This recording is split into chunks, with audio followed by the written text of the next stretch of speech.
Welcome back to another Chris McPherson Show Daily Dose, and we're here to talk about the Australian Cup round of 32 draw that happened overnight, and joined by Lachlan Avil from Round Ball Australia. Good to have you on, Lockie. Thanks, Chris. How's it going? Going well, mate. Look, I know we're all sort of waiting with bated breath last night as the suited and booted boys hosted the draw for the round of 32. And first of all, I've got to say I like the bit more casual vibe. Yeah, it was good. I know they had a couple of technical difficulties with the crosses early on. It was obviously a very different production from what they'd done before. But I agree. Those boys are a lot of fun. The football communities get really getting around them at the moment. So to have a little bit more of the kind of local football represented in this competition, which is what it's all about, of course, I think it was a pretty good move. Yeah, I thought so too. I thought even, some of the guys who are normally, with the Paramounts that of the world, the Daniel Georgievskis and these sorts of guys, with some of the content that came out, a bit more probably real and raw to go with that as well. I know that little interview with Arpia Leichhardt's already started to go a little bit viral with Daniel Georgievski because of some of the commentary. Yeah, absolutely. You have those moments. They did well to put good people on the ground that would just create those moments. So Jodjeski, obviously Archie Thompson, he always comes out with a classic or two as well. And just getting, that local kind of football kind of feeling around it, I think.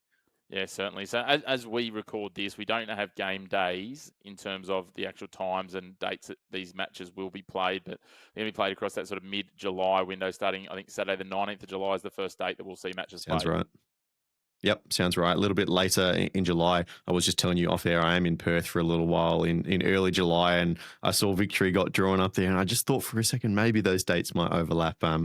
Unfortunately, not the case. But yeah, it's good that we're not too far away from number one, seeing a bunch of these A League teams come back. Obviously, a lot of them have started pre-season now, but also as these kind of NPL and lower, as we'll talk about, sides get into the thick of their back end of their season, and of course towards the championship as well. It's really all starting to build. It's getting really exciting.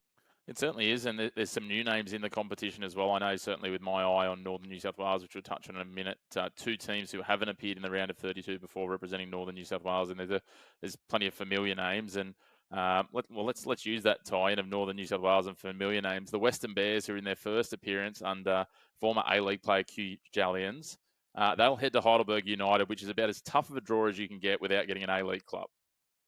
Yeah, 100%. Heidelberg is probably undoubtedly the most informed team in state football in the country at the moment.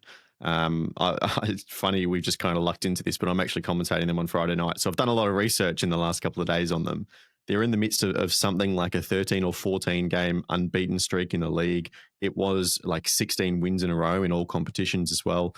They play a really aggressive style of football. They have their goalkeeper pushing up into a back three, and their fullbacks just bomb forward, and they get lots of numbers in the box. And it's really exciting team to watch them play. So they're absolutely flying at the top of the NPL Victoria at the moment, and they're going to be a very stern test. They certainly will. As we said, like if you get an A-League team, the silver lining is you get to host them, but they're going to have to head down to Victoria Western. Look, they were proficient. They got through in a penalty shootout against one of the powerhouses of Northern New South Wales in Edgeworth. So they're certainly not without a hope, but it would be probably, a cup set. We've seen bigger, but it would be a cup set nonetheless to go to Heidelberg and get a win as a Northern New South Wales side. Yeah, absolutely. As I say, if they're going to have to travel down, it makes it all the more difficult. They've got an extremely consistent squad, Heidelberg. They barely change it. Their starting 11 is in full form. They're in the semi-finals of the Doherty Cup as well, and this is a year where they're definitely aiming for trophies. So they're going to expect to want to go deep. They certainly will. They want to be absolutely giving it a push. The next one I want to talk about while we're on that Victorian theme, Nunawading City were the ones that made the headlines in the Victorian qualifying. They've gone through to the round of 32 from the third tier of Victorian football, if I'm not mistaken. Yep. And they get the fun trip. They get to go to Darwin in July, which I've just got back from a few days in Darwin. I can tell you it's going to be nice and warm, but that's a pretty cool bonding trip as well for a team that's coming from the third tier of Victorian football or the fourth tier of the current football pyramid. Yeah, and for me, this is the game of the round in the round of 32 between Darwin Olympic and Nunawading City, and just the storylines for both are incredible. A Northern Territory team has never won a game in the national stages of the Australia Cup, and we have a team from the third tier of Victorian football. One of those teams is going to be in the final 16 of the Australia Cup. So obviously that's that kind of magic of the cup atmosphere. This is going to be a hell of a game. these players are going to want it really, really badly. This is their moment that they've been offered to really make a dent on the national football scene. So I think obviously the heat is going to be something that none are wanting to have to deal with. It is extremely cold and miserable in Melbourne the last few weeks, so they're going to have to cope with that. But there is so much on the line for those two teams. Uh, but while we're in that section as it sits on the current draw, there's some other really Yep. interesting matches. Brisbane City versus Olympic FC is one that caught my eye. Obviously, Brisbane City are a team that we've seen in this competition before, as have been Olympic FC. The Queensland sides, they're often a different challenge for sides visiting up there again because of that heat factor you've talked about, but that's not an advantage in this case. No, and this is, I think, one of two games that we've got that are NPL teams from the same state. So obviously we've got City and Olympic, and then we've got Tigers against Sydney United, which I believe is the final of the Waratah Cup as well, that they will play before this game in the Australia Cup round of 32. So that's kind of one of those ones, kind of like where we see A-League teams matched up against each other. We'd kind of hope it'd be shuffled around a little bit more, but with a random draw, you're going to get some of those right. But yeah, Brisbane versus Olympic going up against each other. The local derby is going to be fun. Certainly will. On that one, that's the next one I was going to go to, is the Northern Tigers. They have the coldest ground in New South Wales. We're well told by our colleague Paletti, who's commentated there a number of times. They're actually sitting in the top of NPL 2 in New South Wales at the moment. So they're one of two third-tier teams or second-tier NPL from New South Wales that have qualified through. But they're going to take on the might of Sydney United. Again, they're going to love this opportunity, the Northern Tigers, to play host to Sydney United, a storied NPL club. Yeah, exactly. And they get, as I said, two cracks at them, right? So you want that kind of scalp. And Sydney United, of course, they're going to want to go 2-0 against them. But if they win in either of these competitions, all of a sudden that becomes a major moment for the club. But you can't, of course, forget United's pedigree in this competition. They are a member federation club that has made the final and, of course, lost to MacArthur in that game. So they love this competition. They love this cup. And I'm sure they want to go one better. They certainly will. The next one, while we're talking teams that have come through from the NPL2, SD Raiders, they've almost got a local derby hosting MacArthur FC. So, again, huge ask, but these clubs love it, especially, and again, we know MacArthur hasn't got the biggest following, but when it's not too far to travel, you'll tend to get a nice, when it's an interstate rivalry, you'll tend to get a decent, healthy number of MacArthur fans, and the SD Raiders fans are going to turn out in full force, trying to, knock over a former Australia Cup champion, as you just touched on. Yeah, and you talk about pedigree in the cup. One of only just a couple of two-time winners in MacArthur, so they also love this competition. And going a bit broader than just the Australia Cup, but they are putting together a very good squad. MacArthur, I have really high hopes for them, both in the A League and in the ACL2 next year in the Asian competition. And I think they're going to go really well. So yeah, local derby, hopefully a really good atmosphere. That's what we want from these local VA League games. But for me, MacArthur, the strength of them, that's going to be a really tough game for the Raiders. Yeah, I think so too. Before we get into the others of the A-League teams, and we aren't going to be able to take the time to really pay due deference to all of these games, but the other one I wanted to touch on really quickly before we get into a couple of these A-League clashes is the Battle of the South. South Melbourne FC, obviously a storied team, haven't had the best season in the NPL in Victoria, and they head down to South Hobart, who, against odds, qualified through from Tasmania for the first time. Yeah, this is going to be an opportunity for South Hobart to make an impact. I think you're right. South Melbourne have been struggling down the bottom of NPL Victoria. They have turned around a little bit in the past month or so. They're not, red alarm danger in the relegation fight anymore, but still very much their focus is ensuring safety in Victoria and then making sure they really do go and make a good impression in the Australian Championship. So they've played some junior sides throughout the later stages of the Doherty Cup to qualify for the round of 32 here. So this competition is clearly not their priority. They have to stay up in the top tier of Victorian football. And having to travel to South Hobart, very, very cold, is going to be a challenge. And the interesting part there is that Andy Brennan, who was a player on South Melbourne, as we eventually figured out on the broadcast last night, was a former player at South Hobart as well. So there's that cool little link. We love those little tie-ins that come into this competition. It's always wonderful. Speaking of tie-ins, something that you can never ignore when you're talking about Australian football is the cultural significance and cultural heritage. And when you look through this draw and remembering that we do have 11 A-League clubs in the draw, so 21 member federation clubs, the prevalence of Croatian heritage clubs in this competition this time around, you've got Sydney United, you've got Adelaide Croatia, you've got the Gold Coast Knights, I'm missing at least another one, Canberra, Canberra. Croatia as well. So it's a really strong presence from the Croatian football, and we know the atmosphere and the vibes that those clubs are going to bring, which is a big part of the cup. Yeah, absolutely. That's part of the magic of it, right? Fans of NPL football around the country don't need to be told this, but it really does have a different feel around it. You get the barbecues or whatever and the smoke going up depending on where you are, and they're real community clubs, and their region gets around them, their community gets around them, and it's one of the great things about the cup that if those A League teams do get drawn against them, regardless of whether it's first or second or whatever, that member federation team always is able to host the game, and those A League teams have to travel. So that's a really cool part of it, and it creates some really cool moments. Certainly does. The last one before we move into the A-League ones I did want to touch on is Cooks Hill United. They're a cool story from northern New South Wales. This team only formed in the late 90s. They went into the interdivisional or interdistrict competition, sorry, in the ID3s. They only went into the second tier of Northern New South Wales football in 2015, so a decade ago. And now they find themselves on the national stage after getting promoted in 2022 to the NPL. So a really cool story.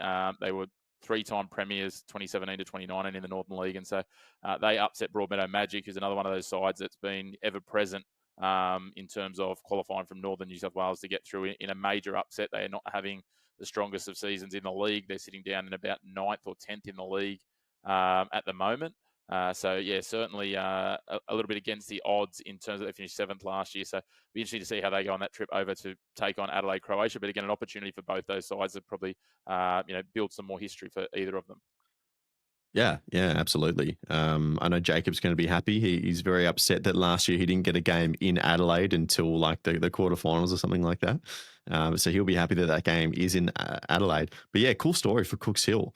Although it must be said, formed in the 1990s, but it looks like they have a badge that was made in the 1930s or something like that. It's really old school, really classic, really kind of like old English football vibes. I really like it. So yeah, cool opportunity. It certainly is. We'll be interested to see how they perform. Interestingly enough, for part of the season each year, they share the Newcastle Jets women's ground, number 2 sports ground, because their ground is inside an athletics track that they can't use in the summer a lot of the time. So, a very useful bit of information there. Speaking of Newcastle, let's use them as our transition into some of these A-League clashes. And they're one of 3 all A-League clashes. The Mark Milligan Cup is his first game in control as a competitive fixture. Yeah, that was one that jumped out straight away when it comes out of the pot, right? Obviously, there's a lot of drama going on at Adelaide United at the moment between their former coach Carl Viet and some of the higher ups and even the players. And the first storyline is how on earth do they cope coming back into preseason and with everything that's going on behind the scenes, and what does the playing squad even feel like? We saw the second half of the A League season how they just capitulated when a lot of this drama was going on, and the secondary angle is the one of Mark Milligan, going away, leaving Adelaide United in the middle of the season. It's been talked about quite heavily that he was potentially the person who was in charge of the defensive responsibilities at the club, and then he left and they started conceding 30 goals a game.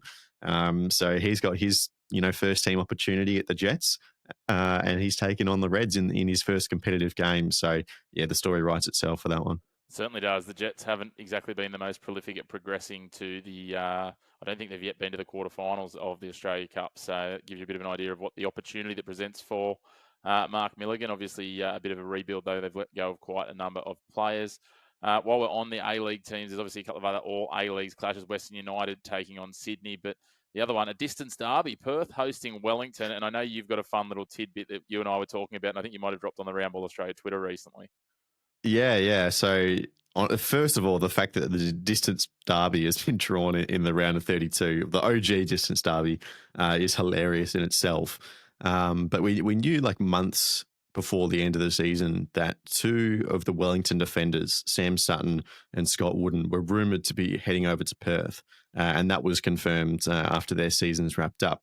And we just did a little bit of digging in the Australia Cup regulations, and we have found an answer is that despite the fact that those 2, Wooten and Sutton, both played for the Wellington Phoenix in the playoffs, and they started that match where they beat the Brisbane Roar, we understand they are eligible to play for Perth against Wellington in the next stage of the competition. Obviously, we have these kind of cup tie regulations, but specifically for playoffs like this that occur before the next transfer window opens, then those players, as we understand it, are eligible. So it's going to be really funny, especially if they start this game. Their last competitive game will be in the same competition for the club they are playing against. So, cool little thread. The headlines write themselves if they manage to, be involved in key defensive efforts. That's the end of the pitch they're most likely to play at. So Yeah. that shut down, their former team. But we'll wait and see. We do love that. Speaking of distance, Auckland make their first entry in. They'll take on the Gold Coast Knights. Again, not an easy. When you're looking at some of these NPL clubs, the Gold Coast Knights have got a pretty feverish fan base up there in Queensland, and this will be an interesting trip for Auckland. Their first opportunity, really, outside of when they would have played their preseason friendlies leading into year one, to get into some football against a bit of a different style of opposition. Yeah, it's going to be fascinating, isn't it? Their first competitive game outside of the A League in their existence. A trip to the Gold Coast doesn't sound too bad. Probably a little bit of a gentle introduction, but you're right. The opposition that they come up against is going to be fierce. The Gold Coast Knights have been quite a successful club, as I understand it, in recent times. So um, it's tricky for both of the New Zealand sides coming over. There is an argument to say, as much as for the Australian teams, the Australia Cup provides some competitive football that can be really beneficial for a preseason. If you're a New Zealand club and you have to do all the travel over, is that really the most effective way you're using your preseason? So I think that's an interesting thread. Obviously, they have an extremely good squad. Most of their premiership winning side is still on contract, and I'm sure they're going to bring in some new recruits as well. So they're going to be fierce opposition. They certainly will. And of course, if it somehow eventuates in the later rounds, there is a possibility that a game in the Australia Cup could be played on New Zealand soil if Auckland were to draw Wellington or vice versa. Then that is the only way. If they draw any other Australian team, whether A League, NPL, or any other tier, they will play in Australia. So we could potentially, if these guys can go a little bit deeper, see the first Australia Cup game not in Australia.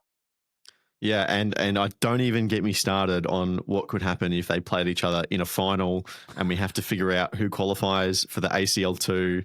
It'd probably be played in New Zealand, and the Australia Cup is outside Australia, and then who the hell do we put into Asia? It'd be confusing. I don't even know if Football Australia know what they would do at this point. I believe they're praying. I believe they're praying. Yeah. Let's keep rolling and wrap this up. Obviously, a couple other A League sides as well. Western Sydney will head up to Queensland as well to take on Peninsula Power at AJ Kelly Park.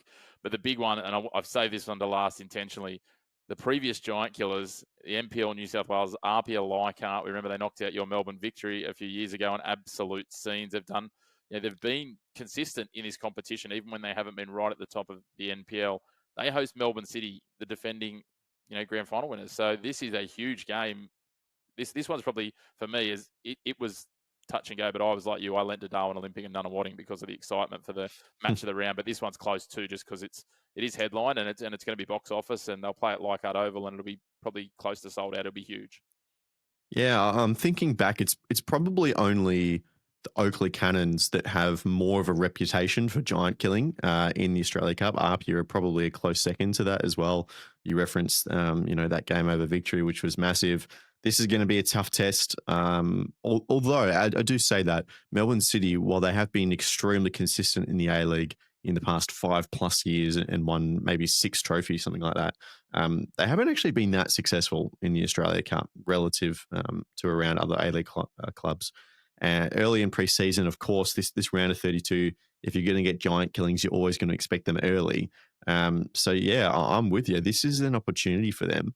Melbourne City, we still have a couple of question marks about their squad. The likes of a Marco Tilio, are they going to retain him? What are a couple of the other players doing? And they've also got Asian Champions League elite football to worry about, which will be a month or two after this. So where are their heads at coming into this first game of preseason? I don't know. So yeah, definitely some potential for Apia. Yeah, if memory serves, a couple of years after that, they knocked Wanderers out in this round of 32. I think that might have been the 2021 one off the back of the COVID shutdowns and everything. So certainly no stranger. They've had a couple of them, as you said. Oakley probably the biggest name in terms of cup sets, but they're not there this year, which is again, No. an absentee that is well noted. But mate, I can't wait for the draw to come out. You and I were talking about it before. Like everyone in the Ramble Australia crew will be quickly checking their schedules and their movements and what games they can get to. We love this. It's such theatre. Yes, it doesn't have the storied history of the FA Cup, but we're building it as a football community, and it will come over time. And I just can't wait to see what this next chapter has in store for us, Lockie. Yeah, absolutely, especially in the context of the Australian Championship coming a little bit later in the year. This, a lot of people are going to be tuning in to this competition looking for those clubs.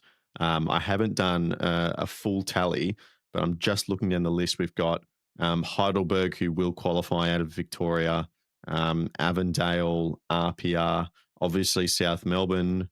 Um, that looks about Sydney United as well, and then probably a few other state leaders. So there's going to be maybe 7, 8 plus teams in this round of 32 that are also going to be competing in the Australian Championship later in the year. So this is obviously part of the vibe of that, and it's a really big 6 months as we build towards the culmination of that competition as well. Yeah, certainly. And I think there'll be some of those lower teams, those teams that are in the NPL twos or Nunawading down that next tier again, and even some of the Darwin and the West Australian teams that they'll be looking. There'll be players looking to put their name in the spotlight so that they can get a gig at a championship club when that comes around too. Like you can't underestimate what sort of shop window this is.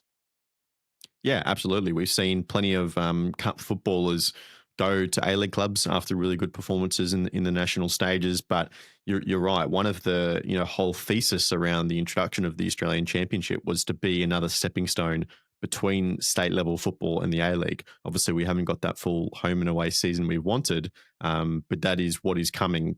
We hope in the next couple of years. So to be noticed as a third division Nunawading player or from these kind of less represented states. So the likes of, or I say member federations, so the ACT, the Northern Territory, Tasmania, South Australia, stuff like that, put in a good performance. And these kind of bigger state clubs who maybe have these inaugural statuses in the Australian Championship might come looking for you and have the ability to be that stepping stone onto something more. 100%. We love the stories that come out of it. There's always some wonderful narratives that come out of the round of 32 and onwards. As always, Lockie, this is just scratching the tip of the iceberg. If people want to get in depth and right into the weeds of their Australian football and plenty more, Roundball Australia, you can catch you guys on YouTube, your podcast platforms, and of course the website. 100%, mate. Yeah, plenty coming out at the moment. We're going to have another, I'm sure, 20, half an hour, minute chat on our podcast about the draw as well. There's so many threads to get into.